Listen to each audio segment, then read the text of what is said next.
रुद्रमाला में पहला नंबर आने के लिए निरंतर बाप की याद में रहने की, बाप और स्वीट होम की याद से स्वयं को पावन बनाने की, रूहानी पंडापन सभी को सच्ची यात्रा कराने की, एक बाप की श्रीमत से स्वयं को डबल से ताज बनाने की, सत्य परमात्मा की हम आत्माओं के लिए आज की मुरली से शिक्षाएं। स्वस्थिति अर्थात आत्मिक स्थिति, शक्तिशाली अनादि स्थिति, परमात्मा के संग की स्थिति अर्थात पवित्र, शांत, सुख, प्रेम, आनंद, शक्ति, ज्ञान स्वरूप की स्थिति। इस स्वस्थिति की शक्ति से किसी भी तरह की परिस्थिति में प्रभाव मुक्त, दबाव मुक्त रहकर उसे शांति की शक्ति से, समझ की शक्ति से कि अपनी ही बनाई हुई परिस्थिति है पार कर सकेंगे। परिस्थिति व्यक्ति व प्रकृति द्वारा आएगी, लेकिन स्वस्थिति अर्थात आत्मिक स्थिति शक्तिशाली है, तो स्वस्थिति वाला घबरा नहीं सकता है। कैसी भी परिस्थिति हो, कुछ भी बिगाड़ नहीं सकती है। स्वस्थिति वाली आत्मा को तीनों कालों की, सर्वात्माओं के पाठ की नॉलेज स्पष्ट होती है। इसलिए नॉलेजफुल होने के नाते वे समझते हैं कि आत्माएं जो परिस्थिति बनकर आई हैं वो परवश हैं, इसलिए उनका व्यवहार देखकर रिएक्ट नहीं करते हैं, घबराते नहीं हैं, बल्कि उनकी शुभ भावना, शुभकामना द्वारा सेवा करते रहेंगे और सदा मुस्कुराते रहेंगे। वरदाता परमात्मा समझ देते हैं कि स्वस्थिति की शक्ति से किसी भी परिस्थिति का सामना कर वरदान को फलीभूत करो। अच्छा समर्थ सोचने से सब अच्छा और समर्थ हो जाएगा कि समझ देकर समर्थ परमात्मा कहते हैं कि सदा भाग्य के गुण गाओ, कभी भी कमजोरियों का जिक्र नहीं करो तो भाग्यशाली बन जाएंगे। सदा भाग्य के गुण गाने वाले ही भाग्यवान हैं। कमजोरियों का जिक्र तो भाग्यहीन और दिल शिकस्त बना देता है। पूरा संगम युग ब्राह्मणों की पुरी है। प्रजापिता ब्रह्मा के हम सब बच्चे बनते हैं बेहद के पाप से वर्षा लेने के लिए, साथ में वर्षा सभी को दिलाने के लिए भी। इसलिए दोनों ही कर्तव्यों को पूरा करना है। ब्रह्मचारी भी बनना है। निराकार परमात्मा ग्रैंडफादर के रोल में आकर प्रजापिता ब्रह्मा द्वारा अडॉप्ट कर ब्राह्मण बनाते हैं और फिर उनके द्वारा सभी को वर्षा देते हैं। व्यापारी बुद्धि घाटे और फायदे का विशेष ध्यान रखते हैं ताकि किसी भी तरह से कोई घाटा न हो और कमाई हर तरह से हो। समझ देते मीठे परमात्मा के इस ज्ञान को भी अच्छी रीति समझने के लिए बेहद की व्यापारी बुद्धि चाहिए। कमाई की अनेक तरह की युक्तियाँ तो रोज कल्याणकारी परमात्मा बताते रहते हैं, लेकिन मेहनत करना तो हम आत्माओं का कर्तव्य है। अपने साथ औरों का भी कल्याण होता रहे, ये कला परमात्मा सिखाते हैं, जिससे स्वयं की भी कमाई जमा होती रहे और सर्वात्माओं का भी कल्याण होता रहे। ये भला करने का ऊना सत्य परमात्मा को सदा ही रहता है, जिस प्रति हम आत्माओं का भी ध्यान खिंचवाते रहते हैं। समझ मिलती है कि सत्य परमात्मा की याद और ईश्वरीय सेवा सच्ची कमाई का साधन है। इसलिए निरंतर याद में रहने का और स्व पुरुषार्थ से स्व परिवर्तन की सेवा का विशेष अटेंशन रख सच्ची कमाई जमा करनी है। ज्ञान को अच्छी रीति समझकर प्रयोग कर उसका पूरा लाभ लेना है। कल्प में एक ही बार ज्ञान के सागर मिलते हैं, सच से परिचित कराते हैं, तो ऐसे पलों को संजो कर रखना है। हर सेकंड सत्य के साथ जीना है और पुनः सच्चा और संपूर्ण पवित्र बनना है। इस कयामत की घड़ियों में पारलौकिक परमपिता परमात्मा को भूलना हम आत्माओं के लिए बहुत हानिकारक है। इसलिए विशेष ध्यान खिंचवाते हैं पारलौकिक परमपिता परमात्मा कि हम आत्माओं को उन्हें किसी भी हाल में भूलना नहीं है। ये समय है जब माया का राज्य चल रहा है और माया बार बार बुद्धि को विस्मृत करेगी, विस्मृत कर कर मायावी दुनिया में लेकर जाएगी। इसलिए प्रभु सावधान करते हैं कि विशेष हमें अटेंशन रखना है कि सदा याद बनी रहे और सदा याद को निरंतर याद तक लेकर जाना है। इसलिए जब कभी विस्मृत हो, फिर से पुनः स्मृति स्वरूप बनकर याद की यात्रा पर चलते रहना है। सच्ची गीता सुनाने वाले भगवान हम आत्माओं को कहते हैं कि पारलौकिक बाप को याद करो। ऐसा और कोई धर्म स्थापक नहीं कहता, सिर्फ परमपिता परमात्मा ही आकर सभी आत्माओं को बच्चा कहकर संबोधित करते हैं, क्योंकि वास्तव में वो सभी आत्माओं के पिता हैं। समझ देते हैं पारलौकिक परमपिता परमात्मा की ये ड्रामा पूरा हुआ और अब हम आत्माओं को उनके पास जाना है परम धाम, क्योंकि सृष्टि रूपी क्षेत्र जो है कर्म क्षेत्र, इसकी पूरी सफाई होनी है। इसका जो विस्तार है, इसका जो देह अभिमान है वो भस्म होना है। इसलिए उससे पहले परमपिता परमात्मा हम आत्मा को समझ देते हैं कि उनके पास जाना है तो फिर पावन ज़रूर बनना है, सतोगुणी ज़रूर बनना है। तो समय प्रमाण जो करना है उस तरफ ध्यान खिंचवा रहे हैं, स्पष्ट कर रहे हैं मीठे परमात्मा कि वो परम धाम निर्वाण धाम ले चलने के लिए ही आए हैं और लेकर जाएंगे। ये हम पर है कि हम किस विधि से जाना चाहते हैं, सजाओं द्वारा या फिर रजामंदी से प्रभु की श्रीमत पर चलकर अपने आप को एवर रेडी करके जाना चाहते हैं। ये हम आत्माओं के ऊपर निर्भर करता है। पारलौकिक पिता का फरमान है कि तुम मुझे अब निरंतर याद करो, मैं तुम्हें सुख धाम ले चलता हूँ। तो शांति धाम और सुख धाम ले जाने वाले परमपिता परमात्मा हम आत्माओं को स्मृति दिलाते हैं कि हमें उनकी याद में सदा रहना है। उनकी याद में है तो हम सेफ हैं। सत्य से परिचित कराकर परमपिता परमात्मा रियलाइज कराते हैं कि यूं तो दर्शन अनादि आदि करना है, लेकिन ये भी देखना है कि आधा कल्प जो है विस्मृत होकर कितना दुख उठाया है। पहले से ही इतना दुख मिलता है, पीछे दुख वृद्धि को पाता रहेगा ना। तो बाबा हम आत्माओं को बोल रहे हैं कि उससे पहले ही याद से जितने भी पाप कर रखे हैं उसको भस्म करो, ताकि निरंतर याद बनी रहे।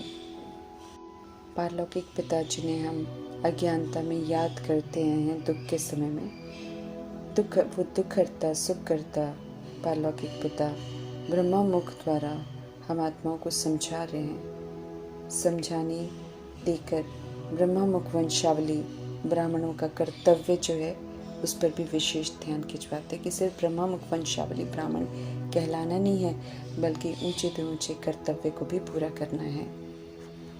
ईश्वरीय परिवार में माँ बाप और फिर साथ में सारे बच्चे भाई बहन हैं। भाई बहन की युक्ति से परमपिता परमात्मा हम आत्माओं को पवित्रता के जीवन जीने का उमंग उत्साह दिलाते हैं। और जब प्रॉपर्टी लेनी है यानी कि वर्षा लेना है तो फिर परमपिता परमात्मा ग्रैंडफादर बन जाते हैं। युक्ति से कैसे ईश्वरीय परिवार चलता है उसको दर्शाते हैं। समझ देते हैं मीठे परमात्मा कि सब जितनी भी करोड़ों आत्माएं हैं वो सब निराकार शिव बाबा के बच्चे हैं। तो बरोबर हम ब्रह्मा द्वारा शिव बाबा से स्वर्ग की बादशाही लेते हैं। तो इन स्मृतियों के साथ जीना है। राजयोग सीख रहे हैं तो राजा बनकर पाठ बजाना है। पावर हाउस से निरंतर हमको कनेक्टेड रहना है, क्योंकि उनसे शक्तियाँ लेनी है ना। उन शक्तियों के आधार से फिर हम चलते हैं।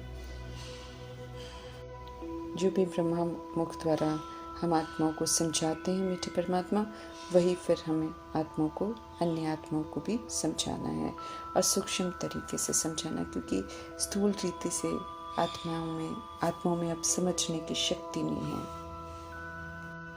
लौकिक दृष्टि वृद्धि जो भाई बहनों के प्रति थी उसे अलौकिक में चेंज करना है।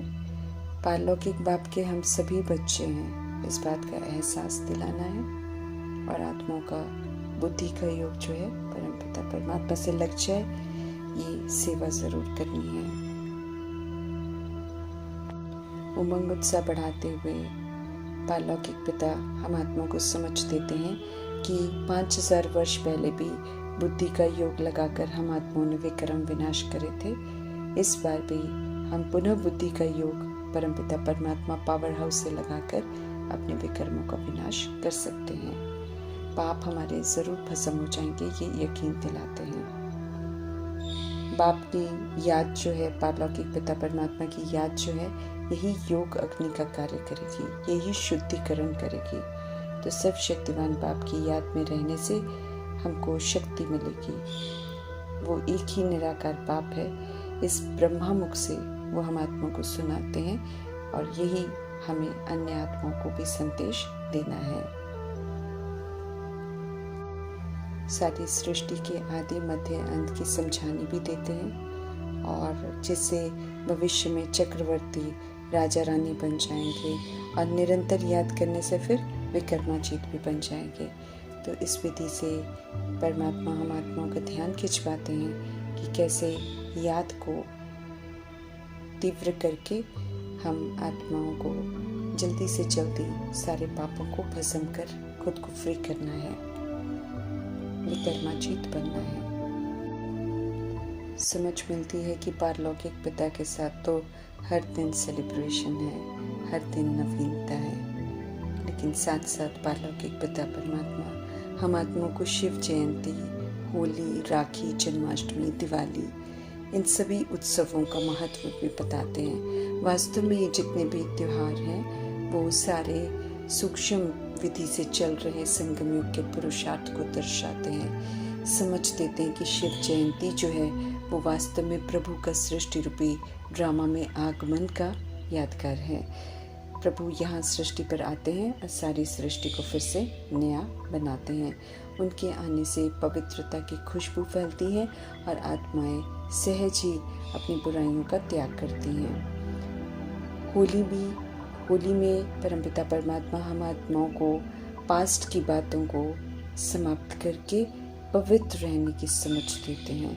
जब हम पवित्र रहते हैं तो फिर हम प्रभु के हो जाते हैं। राखी पवित्रता की प्रतिज्ञा का त्योहार है। जब हम आत्माएं पवित्र बनने का दृढ़ संकल्प करती हैं तो फिर बनकर दिखाती हैं और वो होली कहलाता है। फिर राखी में हम पवित्रता की प्रतिज्ञा करते हैं, पवित्रता की प्रतिज्ञा करके उसको निभाते हैं। तो राखी का त्योहार स्थूल विधि से लोग मनाते हैं, लेकिन वास्तव में ये पवित्रता की प्रतिज्ञा का त्योहार है, जिसमें हम प्रभु से प्रतिज्ञा करते हैं कि अब हम दोबारा कभी भी पतित काम नहीं करेंगे। राखी बंधवाने से जो पवित्र आत्मा बनती है उसका यादगार है जन्माष्टमी। तो ऐसी पवित्रता की प्रतिज्ञा करके ही ब्रह्मा की आत्मा जो है कृष्ण का मर्तबा लेती है। दिवाली भी जागती ज्योत का त्योहार है। जब हम आत्माओं में जागृति आ जाती है कि हम कौन हैं, हम किसके हैं, कहाँ के रहने वाले हैं, तो ये जागृति जो है फिर दिवाली के रूप में मनाई जाती है। त्योहार वास्तव में सूक्ष्म पुरुषार्थ को दर्शाते हैं, लेकिन दुनिया वाले नहीं जानते हैं, इसीलिए इसे स्थूल रूप दे देते हैं। हर एक की बायोग्राफी प्रभु हम आत्माओं को भी सुनाते हैं, इसलिए अब समझ से इस बायोग्राफी की जो नॉलेज है उसे सभी आत्माओं तक पहुंचाना है, ताकि हर आत्मा जो है वो सत्य को जाने, हर आत्मा परमात्मा से परिचित हो जाए और कोई भी आत्मा अंत में उलहना न दे। तो पारलौकिक बाप का परिचय देना बहुत ज़रूरी है। परिचय ले, सहज राजयोग सीखें तो विश्व का मालिक बन जाएंगे। वर्ल्ड ऑलमाइटी अथॉरिटी परमपिता परमात्मा पवित्रता, सुख, शांति में अटल अखंड राज्य स्थापन कर रहे हैं। तो ऐसे राज्य में जाने के लिए संगम युग में रहते हुए हमें पवित्र, सुखी, शांत हर हाल में रहना है। अटल अखंड रहकर हर्षित मुक्ता के संस्कार बनाने हैं। श्रीमत पर चलकर प्रभु की आज्ञा मानकर जब हम उनके बच्चे बनते हैं, फरमानों को मानते हैं, वफादारी निभाते हैं, ईमानदारी से चलते हैं, तब हम उनके वर्षे के हकदार बनते हैं। प्रैक्टिकल में करके दिखाना पड़ता है, फिर वर्षा मिलता है। तो बेहद के बाप से बेहद का वर्षा आकर सभी ले, ये संदेश सभी को देना है। हद के वर्षे तो दुख के वर्षे होते हैं, लेकिन ये जो वर्षा है ये सदैव सुखी रहने का वर्षा है। तो इसे जरूर प्रभु से लेना है। रावण राज्य में तो दुख का वर्षा मिलता है, इसलिए रावण की मत पर नहीं चलना है। समझ से अब राम निराकार की मत पर चलना है, क्योंकि उनकी श्रेष्ठ श्रीमत जो है वो अति सुखदायी है। माया रावण के राज्य में हम दुखी हुए, अभी प्रभु हमें सुखी कर रहे हैं, तो सुखी रहकर फिर हमें सुख की सेवा करनी है। ऊंच ते ऊंच ब्राह्मण वरण प्रभु की रचना है। तो इस ब्राह्मण वरण में आकर हमें विशेष अपने आचरण पर बहुत ध्यान देना है। ऊंचे ते ऊंचे कर्तव्य के निमित्त जो हम बने हुए हैं, उस कर्तव्य को जरूर निभाना है। ब्राह्मणों की पुरी में रहकर रुद्रपुरी में जाने के लायक बनना है। रुद्रपुरी परम धाम है, पवित्र धाम है। वहाँ जाने के लिए निर्बंधन बनना है, सतगुणी बनना है। रुद्रपुरी में कुछ पल रहकर फिर विष्णुपुरी में आना है। इसलिए विष्णुपुरी की भी जो विशेषताएं हैं उन विशेषताओं को प्रैक्टिकल में धारण करके फलीभूत करना है। जो फलीभूत करते हैं वही फिर उस दुनिया में जाते हैं। समझ देते हैं मीठे परमात्मा कि पहले पहले रुद्रमाला में वही आएंगे जो निरंतर याद करेंगे। याद करने से सारी मैल कट जो भी चढ़ी हुई है आत्मा पर वो दूर हो जाती है और आत्मा पुनः सूर्यवंशी बन जाती है। तो सूर्यवंशी चंद्रवंशी राजाएं बनते हैं ना, तो इस समय परमपिता परमात्मा द्वारा हम राजयोग सीखते हैं। तो राजा बन पावर हाउस से कनेक्ट रहकर हमें राजाई मर्तबा देना, क्योंकि इसी विधि से हम फिर अपनी कर्मेंद्रियों पर राज्य करते हैं और श्रीमद् प्रमाणों को चला पाते हैं। बार बार समझते रहे हैं पवित्रता के सागर परमपिता परमात्मा कि निरंतर मुझ पाप को याद करो, बुद्धि का योग मेरे साथ लगाओ। यही रूहानी यात्रा करने की समझ देते हैं। जिस्मानी यात्राएं तो हम आत्मा ने बहुत करी है, पर अभी बाबा हम आत्मा को रूहानी यात्रा सिखा रहे हैं। हम जितना याद में रहेंगे उतना हम वायुमंडल को शुद्ध बनाएंगे और उतना पवित्रता का सहयोग सभी को देंगे। रूहानी यात्रा में रहते हुए एक बाप को याद करना है और स्वीट होम को याद करना है। जितना हम याद करेंगे उतना फिर हम स्वीट बनते जाएंगे और सारे बंधनों से खुद को मुक्त करते जाएंगे। समझ देते हैं मीठे परमात्मा कि हम सब गोरे थे, लेकिन काम चिता पर बैठकर काले हो गए, शाम हो गए, अपवित्र हो गए। भारत बड़ा सुंदर था, लेकिन हम आत्माएं जब अपनी सुंदरता को, पवित्रता की सुंदरता को खो देते तो भारत की भी सुंदरता खत्म हो जाती है। अभी पुनः हमें फिर से पवित्र सुंदर बनना है और साथ में भारत को भी सुंदर बनाने की सेवा ज़रूर करनी है। करण करावनहार परमपिता परमात्मा इस समय ब्रह्मा के थ्रू स्थापना, पालना और आसुरीपन का विनाश करवाकर हम आत्माओं को भी समझ देते हैं कि कैसे हमें भी अपना ब्रह्मा बनकर अपनी भी स्थापना करनी है, पालना के संस्कार भी धारण करने हैं, प्लस जो आसुरीपन है उस आसुरीपन का भी शंकरपन विनाश कर स्मृति स्वरूप नष्ट मोहा बनना है। स्पष्ट करते हैं परमपिता परमात्मा की राजयोग सिखलाकर जब वो पूरा करेंगे तो फिर विनाश हो जाएगा। तो जो नई दुनिया स्थापन करते हैं वे ही उनमें जाकर राज्य करेंगे। तो समझ मिलती है कि जितना हम पुरुषार्थ करेंगे सतयुग की स्थापना करने में, उतना ही सतयुग के वर्षे के हकदार बनेंगे। पूरा हक चाहिए तो फिर पूरा पुरुषार्थ भी चाहिए। जीवन मुक्ति का फल चाहिए तो ईश्वरीय पढ़ाई पूरी पढ़नी है और क्वालिफाई करके सर्वगुणों से संपन्न बनना है, संपूर्ण निर्विकारी बनना है और सारे दाग मिटाकर, देभान और दे अभिमान के दाग मिटाकर 16 कलश संपूर्ण बनना है। मर्यादाओं की पालना करके सब पुरुषों में उत्तम बनना है और फिर संपूर्ण अहिंसक बनना है। इस विधि से जीवन मुक्त अवस्था जिएंगे और फिर जीवन मुक्ति का वर्षा प्राप्त करेंगे। जो राजयोग सीखकर अपने विक्रम को विनाश करते हैं, सारे हिसाब किताब चुकता करते हैं, वे ही सुख शांति के वर्षे के हकदार बनते हैं। नए सिरे से पाठ बचाना है, इसलिए सारा पुराना चुकता करके सारे अकाउंट्स खुद ही क्लियर करने हैं, पावन बनना है। पावन बनते हैं तो फिर पाप साथ लेकर जाते हैं। ये सारा राज समझना भी है और अन्य आत्माओं को समझाना भी है। 63 जन्मों की भक्ति का फल आकर देते हैं प्रभु। मुक्ति, जीवन मुक्ति, शांति, सुख जो भी आत्मा को चाहिए सब देकर भरपूर करते हैं। समझ देते हैं मीठे परमात्मा की स्थूल संपत्ति मायावी है, इसलिए स्थूल संपत्ति जितनी भी कमा लो आत्माएं कभी भी संतुष्ट नहीं होती हैं, सुखी अनुभव नहीं करती हैं।